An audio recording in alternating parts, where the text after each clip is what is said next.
Imaginez être invité quelque part, non pas pour être honoré, non pas pour être respecté, mais pour être humilié devant tout le monde. C'est ce qui est arrivé à Anna. Anna travaillait comme femme de ménage. Elle nettoyait les sols, essuyait les vitres, sortait les poubelles et restait discrète. La plupart des gens ne la remarquaient même pas. Certains passaient devant elle comme si elle n'existait pas. Pour beaucoup, elle faisait presque partie du décor. Alors, quand l'invitation est arrivée, c'était étrange, presque comme un rêve. C'était le mariage du puissant PDG et de la femme la plus arrogante qu'Anna ait jamais vue. Mais ce qu'Anna ignorait, c'est que cette invitation était empoisonnée. Ce n'était pas un cadeau. C'était un piège. Mais la vie est parfois surprenante. Car le jour du mariage, celle dont on s'attendait à se moquer, celle qui allait devenir la risée de tous, fit son entrée comme une reine. La suite? Personne n'aurait pu l'imaginer. Avant de commencer, dites-nous d'où vous nous regardez. Laissez un commentaire. Bonne lecture. Le claquement des talons résonna sur le sol en marbre brillant. Le sol était si propre qu'il reflétait les lustres de cristal suspendus au plafond. Des voitures de luxe entraient et sortaient sans cesse de l'immeuble par l'entrée privée. À l'intérieur de cette haute tour de bureau, l'argent coulait à flot.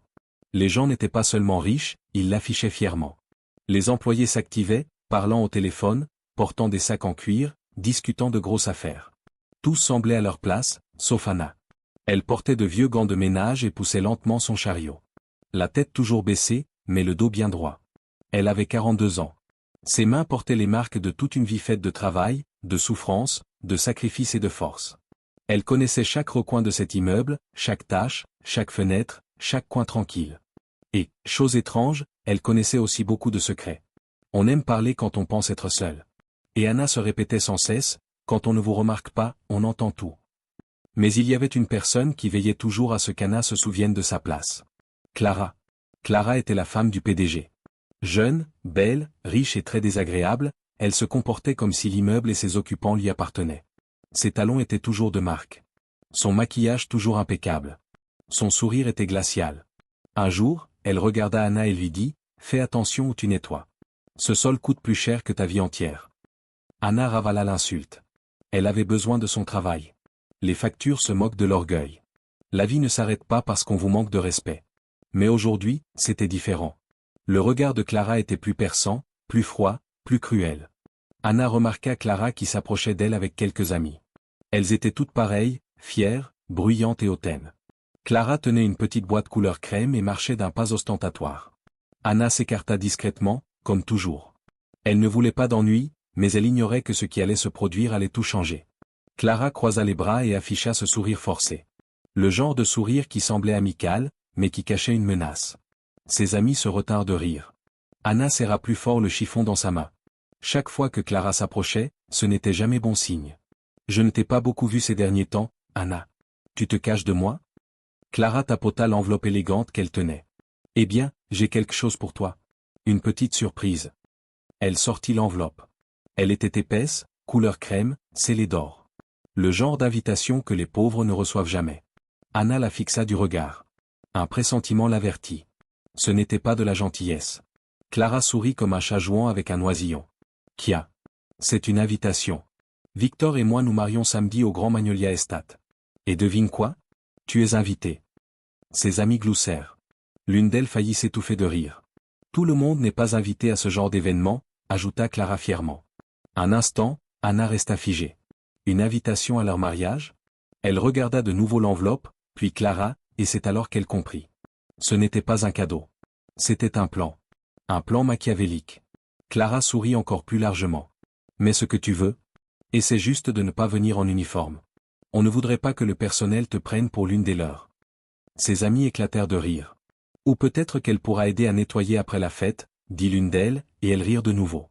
Anna serra l'enveloppe si fort que ses doigts lui firent mal. Son visage était brûlant. Sa poitrine était oppressée, mais elle refusait de pleurer ou de baisser la tête.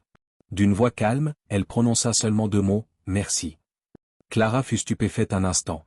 Anna s'éloigna en tenant l'enveloppe comme quelque chose de lourd. Pour la première fois depuis des années, quelque chose changea en elle. Ce n'était ni de la colère, ni de la tristesse. C'était plus profond. Elle contempla les lettres dorées. On pouvait y lire, « Vous êtes invité au mariage de Clara Collins et Victor Miles. Samedi, 17h, Grand Magnolia Estate. Tenue de soirée exigée. » Tenue de soirée signifiant robe somptueuse, talons hauts, bijoux, des choses qu'Anna ne possédait pas. Elle comprit enfin. Ce n'était pas une invitation. C'était un piège, une humiliation publique, une cruelle plaisanterie destinée à la ridiculiser aux yeux de tous. C'était une embuscade sociale conçue non seulement pour l'embarrasser, mais aussi pour faire d'elle la cible principale de leurs mauvaises blagues. Le Grand Magnolia n'était pas un endroit comme les autres. C'était le lieu. Grand, célèbre, magnifique et hors de prix. C'était l'endroit où les riches se réunissaient pour faire la fête. Les gens comme Anna n'y allaient jamais. On n'y était même pas embauché pour y servir le repas. Alors, être invité comme simple convive semblait impossible. Sur le balcon du premier étage, Clara se tenait là, un verre de champagne à la main. Elle observait la foule en contrebas comme une chasseuse guette sa proie. « Crois-tu qu'elle viendra vraiment ?» demanda nerveusement l'une de ses amies. Clara rit doucement. « Si elle vient, ce sera le clou de ma soirée. J'ai hâte de voir la tête de tout le monde quand la petite femme de ménage de Victor entrera. » Se sentant à sa place, elle leva son verre de champagne avec un sourire fier. « Franchement, je suis même curieuse. Vous croyez qu'elle sait seulement ce que signifie tenue de soirée ?» En bas, Anna restait immobile. Elle fixait l'enveloppe dans ses mains. Son cœur était lourd. Ses sentiments étaient confus. Elle ressentait de la honte. Elle ressentait de la colère. Mais au fond d'elle, quelque chose de plus fort grandissait. Une flamme, un courage audacieux, une force qu'elle n'avait pas ressentie depuis des années. Un instant, elle pensa à déchirer l'invitation. Elle pensa à la jeter directement à la poubelle. Elle pensa à faire comme si de rien n'était. Mais alors, elle vit son reflet dans la porte vitrée. Elle vit ses yeux fatigués, son uniforme usé, ses mains rugueuses, et elle murmura, « Ils pensent que je ne suis rien. Ils pensent que je n'ai pas ma place. Ils pensent que je suis inférieur à eux. » Sa main se crispa, sa mâchoire se serra. « Peut-être, dit-elle doucement. Il est temps qu'ils se souviennent de qui je suis vraiment. » Anna monta les 3 étages jusqu'à son petit appartement. L'ascenseur était en panne depuis des semaines. Chaque marche lui pesait comme un fardeau. Elle ouvrit la porte. Une odeur de bougie à la vanille et de vieux café embaumait la pièce. Une atmosphère à la fois chaleureuse et triste s'y imprégnait. Elle laissa tomber son sac sur le canapé. Elle s'assit sur le lit. Et pour la première fois depuis qu'elle avait reçu cette enveloppe, elle pleura. Elle pleurait à cause des insultes. Elle pleurait à cause des rires. Elle pleurait pour toutes ces années où l'on avait fait comme si elle n'existait pas. Elle effleura l'invitation du bout des doigts. Les lettres dorées brillaient encore. Elle n'avait pas pâli. Elle n'avait pas disparu. Tout comme la douleur qui lui étreignait la poitrine. Ses pensées se bousculaient dans sa tête. Si j'y vais, ils se moqueront de moi. Je serai la risée de tous, comme ils l'avaient prévu. Mais si je n'y vais pas, j'aurai l'impression d'être d'accord avec eux, de croire que je n'ai ma place nulle part. Son regard se posa sur une photo accrochée au mur. Elle était de travers, vieille, décolorée. C'était sa mère. Une robe simple, un grand sourire, un regard perçant. Sa mère disait toujours, « La dignité ne se donne pas, elle se porte en soi, même quand personne ne croit en toi. » Soudain, un souvenir frappa le cœur d'Anna. Un souvenir qu'elle avait tenté d'enfouir pendant des années. Une vie qu'elle avait voulu oublier. Car Anna n'avait pas toujours été femme de ménage. Elle s'approcha du placard et en sortit une petite boîte en bois. Ses mains tremblaient. Elle la posa sur le lit et l'ouvrit. À l'intérieur, il y avait de vieilles photos, mais pas des photos de cette vie-là. Sur ces photos, Anna paraissait différente, confiante, heureuse, fière, souriante dans de belles robes, posant avec des personnalités locales, participant à des événements caritatifs. Dans la boîte se trouvait aussi un vieux certificat. Les bords du papier étaient déchirés, mais le nom était encore bien visible. Anna Adabio, fondatrice et directrice de la Fondation Adabio. Ses doigts effleurèrent son nom. Elle retint son souffle un instant. C'était elle. C'était réel. Son père avait été chef d'entreprise. Il avait aidé la communauté. Il avait créé des emplois. Il avait été le mentor de jeunes garçons. Il avait construit des écoles. Sa mère était une enseignante respectée, une femme d'honneur. Anna avait grandi avec un but, avec de l'amour, avec un sens du leadership. Elle avait fait des études supérieures. Elle avait créé une fondation. Elle avait aidé des étudiants à obtenir des bourses. Elle avait redonné espoir aux jeunes. On la respectait, jusqu'à ce que tout s'écroule. De l'argent volé, non pas par elle, mais en son nom. Procédure judiciaire, dettes, mensonges, honte. Puis la défaite. Ses 2 parents décédés, son monde s'écroulant petit à petit. Tout avait disparu. Sa maison, sa voiture, son entreprise, tout avait disparu. Il ne lui restait plus que la survie. Et survivre, parfois, c'est devenir invisible. Mais en regardant ces photos, quelque chose en elle se réveilla. « Ils pensent que je ne suis qu'une femme de ménage », murmura-t-elle en se redressant. « Ils n'ont aucune idée de qui je suis vraiment. » Au fond de la boîte se trouvait une lettre pliée. Elle reconnut immédiatement l'écriture. C'était de Janet, sa meilleure amie d'autrefois, une styliste talentueuse, une femme qui avait déménagé à Atlanta. Janet lui disait toujours, « Si tu as besoin de moi, appelle-moi. Je viendrai n'importe quand. » Anna prit son téléphone. Ses mains tremblaient. Elle hésita au-dessus du contact. Puis elle appuya sur appeler. Le téléphone sonna. Une fois, deux fois, puis « Allô ?» La voix semblait choquée. « Anna. Oh mon Dieu. C'est vraiment toi ?» Anna ferma les yeux. « C'est moi, Janet. J'ai besoin d'aide et je pense que le moment est venu que le monde se souvienne de qui je suis. » Le lendemain matin, un SUV noir se gara devant l'immeuble d'Anna. La portière arrière s'ouvrit. Janet en sortit, élégante, rayonnante, forte. Ses lunettes de soleil lui cachaient la moitié du visage. Son tailleur lui allait à merveille. Ses talons claquaient fièrement sur le sol. Elle vit Anna et resta bouche bée. Puis elle sourit chaleureusement. « Oh mon Dieu, c'est vraiment toi. » Elle serra Anna fort dans ses bras, comme si elle recollait tous les morceaux brisés. Anna essaya de parler, mais sa voix se brisa. « Je ne savais pas qui appeler d'autre. J'en ai marre de me cacher. » Janet lui prit le visage entre ses mains avec douceur. Sa voix était douce, mais puissante. « Non, tu n'as pas appelé à l'aide. Tu as appelé pour te rappeler qui tu es. » Elle ramena Anna à l'intérieur de l'appartement. Elles étalèrent les vieilles photos sur la table. Elles ouvrirent des dossiers. Elles examinèrent tout comme des soldats planifiant une bataille. Janet ouvrit son carnet de croquis. « Bon, dis-moi. Comment veux-tu qu'on te voie quand tu entreras à ce mariage ?» Anna regarda droit devant elle. « Je veux qu'on voie la femme qu'elles ont essayé d'effacer, en vain. » Janet sourit lentement. Elle prit sa tablette. Elle se mit à dessiner rapidement. Des épaules fortes, de belles lignes, une robe de reine, de la puissance, de l'élégance. « Janet, je n'ai pas d'argent pour ça, » commença Anna. Janet leva la main. « Ne m'insulte pas. Je ne fais pas ça pour l'argent. Les femmes comme toi ne s'inclinent pas. Ni aujourd'hui, ni jamais. » Elles travaillèrent des heures durant, choisissant le tissu, sélectionnant des bijoux dans le coffre-fort privé de Janet, planifiant le maquillage, la coiffure, tout. Alors que le soleil commençait à se coucher, Janet prit les mains d'Anna, la regarda droit dans les yeux et parla lentement. « Quand tu entreras à ce mariage, on ne verra pas une femme de ménage. On ne verra pas une erreur. On verra une reine. » Anna sourit doucement, mais au fond d'elle, quelque chose de plus profond s'éveillait. Il ne s'agissait pas seulement d'une robe. Il ne s'agissait pas seulement de maquillage ou de coiffure. Aujourd'hui, Anna faisait un choix bien plus important. Elle choisissait de se souvenir de qui elle était vraiment. Le jour du mariage arriva enfin. Le ciel était d'un bleu éclatant, presque irréel, comme s'il avait été retouché par ordinateur. Les oiseaux chantaient. Une douce brise soufflait. On se serait cru dans ces journées que les riches croient réservées à eux seuls. Le domaine de Grand Magnolia se dressait, majestueux et splendide. On aurait dit un palais. Des voitures de luxe étaient alignées dans l'allée. Des Rolls-Royce, des Bentley, des Tesla. Des femmes flottaient dans des robes scintillantes qui coûtaient plus cher que le salaire annuel de la plupart des gens. Des hommes en smoking défilaient avec fierté, un verre de champagne à la main, sous d'immenses guirlandes lumineuses en cristal suspendues aux arbres. Au milieu de tout ce tumulte, Clara, la reine du jour, souriait, prenait la pose, se tournant vers les photographes. Chaque déclic flattait son ego. « Ce mariage sera inoubliable », murmura-t-elle fièrement en ajustant sa couronne étincelante. Victor, le PDG, semblait beaucoup moins enthousiaste. Il était absorbé par son téléphone, indifférent à tout ce qui l'entourait. Quelqu'un chuchota près de Clara, « Tu crois vraiment qu'elle viendra ?» Clara éclata de rire et leva les yeux au ciel. « Voyons, cette femme sait se tenir à sa place. Crois-moi, elle ne viendra pas. » Elle se détourna avec assurance, mais tandis qu'elle riait, une voiture noire s'approcha silencieusement du portail. Lentement, calmement, avec élégance.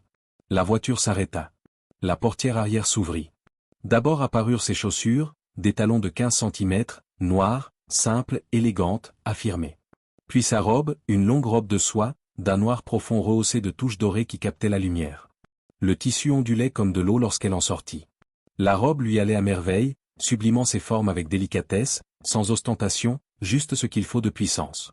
Une écharpe dorée lui tombait avec élégance sur les épaules, digne d'une reine. Ses cheveux étaient tressés en une haute tresse, comme une couronne. Ses boucles d'oreilles étaient fines. Des bijoux en or, discrets mais d'une présence affirmée. Autour de son cou, un collier en argent, simple, orné d'une unique pierre noire. Discret, sans ostentation, mais puissant. Son visage était serein, sans peur ni honte. Un seul message clair se lisait sur son expression, je sais exactement qui je suis. Un silence de mort s'abattit sur la salle. Les invités se turent. Les serveurs restèrent figés. Les coupes de champagne restèrent suspendues dans les airs. Même le photographe baissa lentement son appareil. Clara sentit quelque chose changer. Elle se retourna lentement. Son sourire s'effaça. Ses yeux s'écarquillèrent. Elle eut le souffle coupé. Sa main trembla légèrement, car elle comprit enfin que la situation n'avait plus rien de drôle. Anna se mit à marcher. Lentement, d'un pas assuré, avec force. Le tapis blanc sous ses pieds lui semblait être son propre podium. Chaque pas était assuré. Chaque mouvement était délibéré. Sa robe flottait derrière elle comme la fumée suivant le feu. Personne ne parla. Seul le claquement sec de ses talons résonna sur le marbre. Puis les chuchotements commencèrent. Doux, curieux. Qui est-elle? Est-elle importante? Est-elle célèbre? Victor leva enfin les yeux de son téléphone. Ses yeux s'écarquillèrent. Il se figea complètement. Il regarda Anna comme si c'était un miracle. Le monde semblait s'être arrêté. Clara sentit une chaleur intense lui parcourir la peau. Son estomac se noua. Elle recula d'un pas. Puis, de nouveau, elle serra son bouquet plus fort. Non. Non. C'est impossible, murmura-t-elle entre ses dents. Anna ne se précipita pas. Elle ne jeta pas de regard nerveux autour d'elle. Elle ne chercha pas l'approbation. Elle marchait comme une reine rentrant chez elle, car c'était exactement ce qu'elle était. Lorsqu'elle atteignit le centre de la cour, tous les invités s'étaient tournés vers elle. Les téléphones se levèrent, les appareils photo crépitèrent. Les gens se penchaient les uns vers les autres, chuchotant, devinant, s'interrogeant, admirant. Clara se força à sourire. Ses lèvres tremblaient. Elle avait la poitrine serrée, mais elle avança malgré tout. Une fausse assurance était collée à son visage. « Waouh !» dit-elle d'une voix douce en apparence, mais venimeuse en réalité. « Quelle surprise de vous voir ici !» Sa voix se brisa légèrement, mais elle la masqua d'un autre sourire. « Vous vous êtes vraiment bien habillé. » Ces mots étaient doux, mais tranchants. Anna tourna légèrement la tête. Elle esquissa un sourire calme, un sourire dangereux. « Oui, » dit-elle lentement. « C'est vrai. » Son regard s'aiguisa. Elle scruta Clara avec douceur, de haut en bas. « Et en te regardant, je dirais. Toi aussi, tu t'es mise sur ton 31. » Elle marqua une pause. Puis elle ajouta doucement, « Quel dommage. Tout cet argent, on ne peut pas acheter la classe. » Un léger murmure parcourut la foule, comme une brise légère. Certains tentèrent de dissimuler leur choc par de petits rires nerveux. D'autres restèrent bouche bée, sans voix. Le visage de Clara devint écarlate. Elle serrait son bouquet si fort que les fleurs faillirent se plier. Son regard sautait d'un visage à l'autre, comme si elle cherchait désespérément quelqu'un pour la sauver. « Qu'est-ce qu'elle fait ici ?» chuchota-t-elle avec colère à une amie. « Pour qui se prend-elle » Avant que son amie ne puisse répondre, un homme d'un certain âge s'avança. Cheveux gris, costume impeccable, il avait cette élégance discrète qui se passait de cris. Il se pencha légèrement, observant attentivement Anna. Ses yeux s'écarquillèrent. Il porta la main à sa bouche. « Attendez, c'est Anna ?» demanda-t-il d'une voix tremblante. Un silence de mort s'abattit sur la salle. Plus de musique, plus de chuchotements, rien. L'attente était totale. Anna tourna lentement la tête et le regarda. Sa voix était calme, forte et assurée. « Oui, » dit-elle. « Je suis Anna Adabio. » L'homme recula légèrement. Il avait le souffle coupé. « Mon Dieu, » murmura-t-il. « J'ai travaillé avec votre père. J'ai travaillé avec lui à la Fondation Adabio. Vous en étiez l'image. Où étiez-vous passé toutes ces années ?» Des murmures d'étonnement parcoururent le jardin. « La Fondation Adabio » chuchota quelqu'un. « Est-ce elle ?» « Impossible » dit une autre voix à voix basse. Les jambes de Clara faillirent la lâcher. Elle peinait à se tenir debout. Sa respiration était courte et superficielle. Ses mains tremblaient. La vérité la frappa de plein fouet. Elle avait tenté de déshonorer une femme dont le nom avait déjà béni des communautés entières. Bien avant ce mariage, elle avait essayé de réduire une reine à l'état de clown. Clara recula lentement. Elle pâlit. « Non. Non, ce n'est pas possible » murmura-t-elle à voix basse, assez bas pour que seuls ceux qui étaient près d'elle l'entendent. Autour d'elle, les invités commencèrent à comprendre. Ils chuchotèrent. Ils regardèrent Anna. Ils regardèrent Clara. Certains, qui avaient ri plus tôt, semblaient maintenant vouloir disparaître. L'homme plus âgé s'approcha de nouveau. Il serrait la main d'Anna dans les siennes. Ses yeux brillaient d'émotion. « Ton père était une légende dans cette communauté, » dit-il. « Et ta mère, mon Dieu, quelle femme !» Je n'en avais aucune idée. Je n'avais aucune idée de ce qui t'était arrivé. Anna lui serra doucement la main. « La vie m'a mené là où je ne l'aurais jamais imaginé, » dit-elle doucement. « Mais il y a une chose que la vie ne m'a pas prise, qui je suis. Debout près de Clara, Victor observait la scène. Ses sourcils se froncèrent. Son visage se fit grave. Il se tourna lentement vers sa femme. « Clara, dit-il calmement. Qu'est-ce que c'est que ça ?» Sa voix était basse. Menaçante. Ce calme qui trahissait une colère profonde. Clara ouvrit la bouche, mais aucun son ne sortit. Puis elle essaya à nouveau. « C'était juste une blague, dit-elle rapidement. Une blague inoffensive. » Le visage de Victor se durcit. « Une blague ?» répéta-t-il. « Tu as essayé d'humilier une femme qui a fait plus pour cette ville, pour cette communauté, que la moitié des invités à ce mariage réunis. » Les mains de Clara tremblaient encore plus. « Non, Victor, ce n'est pas ça. »« Tu ne comprends pas, » dit-elle. Mais les mots restèrent coincés dans sa gorge. Anna s'avança. Sa voix n'était pas forte, mais elle porta dans toute la salle. « Ce n'est pas nécessaire, » dit-elle calmement. « Je ne suis pas venue ici pour me venger. Ne gâchez pas la journée de qui que ce soit. » Son regard se posa sur Clara. Son regard était perçant, mais pas sauvage, maîtrisé, clair. « Je suis venu vous le rappeler, rappeler à chacun d'entre vous que la dignité n'est pas une question d'argent. Ni de position. Ni de titre. Elle est une question d'identité. » Lorsque personne ne parla, un silence de mort s'installa. On aurait presque pu entendre les respirations. Puis, au milieu de la foule, une personne se mit à applaudir. Une seule paire de mains. Puis une autre, puis une autre. Bientôt, le jardin tout entier résonna d'applaudissements. Les gens se levèrent. Certains essuyèrent des larmes discrètes. D'autres hochèrent lentement la tête, comme s'ils comprenaient enfin quelque chose d'important. Clara ne put le supporter. Son visage se crispa. Sa poitrine se souleva et s'abaissa rapidement. Elle se fraya un chemin à travers les invités, son bouquet tombant à terre. Des fleurs se dispersèrent sur l'allée blanche. Elle s'enfuit du jardin, disparaissant de la vue, courant droit vers sa propre humiliation. Anna ferma les yeux un instant et prit une grande inspiration. Aujourd'hui, elle n'était pas simplement venue à un mariage. Elle était venue en étant elle-même.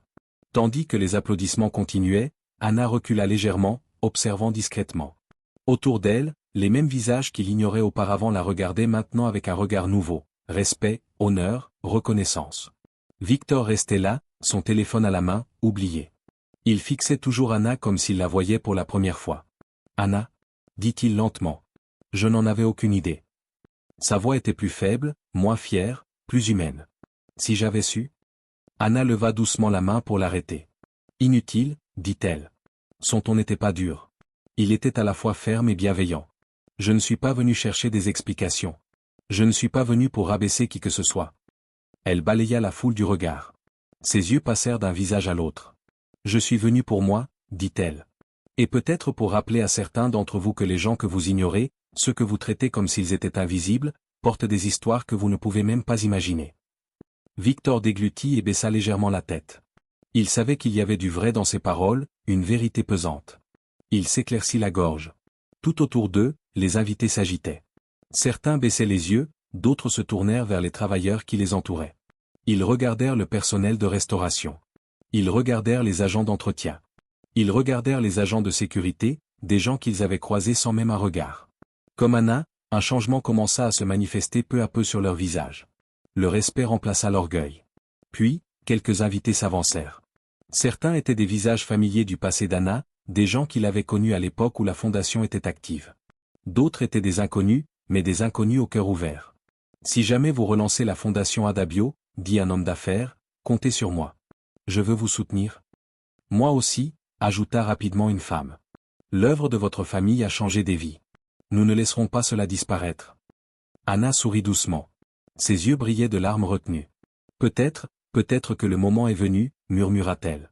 Elle leva légèrement le visage, comme si elle regardait au-delà du ciel, comme si elle parlait à ses parents, comme pour leur dire, je suis toujours là. Lorsqu'elle se retourna pour partir, la foule s'écarta. Mais cette fois, ce n'était pas parce qu'ils pensaient qu'elle n'avait pas sa place. Cette fois, ils lui firent place avec respect, ils lui ouvraient l'espace. La façon dont les gens s'écartent pour laisser passer la royauté, car c'est à cela qu'elle ressemblait, une reine. Près de la sortie, Janet attendait à côté de la voiture. Ses bras étaient repliés, le dos appuyé contre la porte, un sourire fier et entendu se dessinait sur ses lèvres. Alors, dit-elle avec un sourire en coin, un sourcil levé, c'était suffisant? Anna contempla les lumières scintillantes, les fleurs opulentes, les lustres suspendus aux arbres, tout ce qui autrefois la faisait se sentir si petite. À présent, tout lui paraissait vide. Joli, mais vide. Elle inspira profondément. Une inspiration qui sonnait comme un souffle de liberté. Non, dit-elle doucement, mais avec force. Ce n'est pas suffisant. Ce n'est que le début. Janet rit et lui prit la main. Elle la serra fermement. Absolument, dit-elle avec un sourire. Allons construire quelque chose d'immense. Plus jamais personne n'osera oublier ton nom. La voiture s'éloigna lentement du domaine. Le soleil se couchait, teintant le ciel d'or profond et d'orange doux, comme si le monde entier applaudissait Anna. Assise près de la fenêtre, elle regardait la ville défiler. Dans la vitre, elle pouvait voir son reflet. Ni une femme de ménage, ni une femme brisée, ni une personne rejetée. Elle voyait une femme tombée, mais jamais vraiment vaincue. Une femme qui portait encore sa couronne, non pas sur sa tête, mais dans son cœur. Une couronne que personne ne lui avait donnée. Une couronne que personne ne pouvait lui ravir. Si vous croyez aux histoires inspirantes, aux récits qui interpellent, qui donnent la parole à ceux que le monde ignore souvent, abonnez-vous ci-dessous. D'autres histoires captivantes sont à venir et nous serions ravis de vous compter parmi nous.